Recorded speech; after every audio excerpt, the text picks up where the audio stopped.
Only in North Korea could a flower show get this much international press, but we're guests of the government and they select what we see.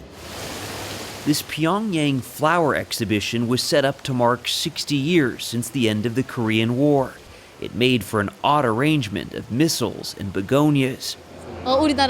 Guide Chung Kong-hee told us she was asked to assist here.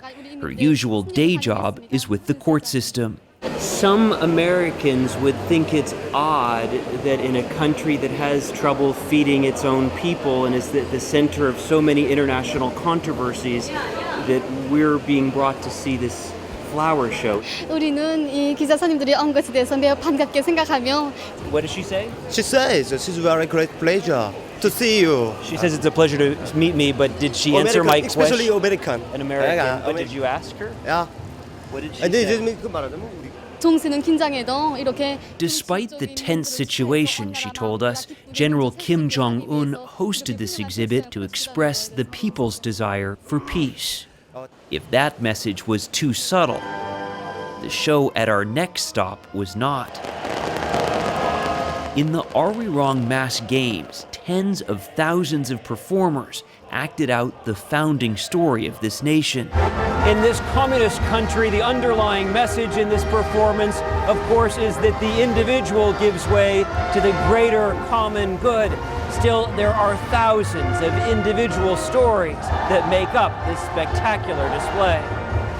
What looks like pixels in a giant billboard is actually 20,000 people, each holding up different colored cards to make up different images. The competition to get into these games is fierce. For many, the biggest privilege is to perform for their supreme leader, as they did tonight. The celebration may be about country, but it's centered around one man. Seth Doane joins us from Pyongyang in North Korea now. Seth, why would the North Koreans take you to see these games? Well, Anthony, because it shows such ability and precision, but really much of this is for domestic consumption. People from the countryside are brought into Pyongyang, a place they consider the showcase city, to see the potential of life here. But there is a reminder very quickly that it is indeed just a show. When we left, we were in a bus, and looking out, you didn't see people leaving in automobiles. You saw them walking home in the dark. Seth Doane in North Korea. Thanks, Seth.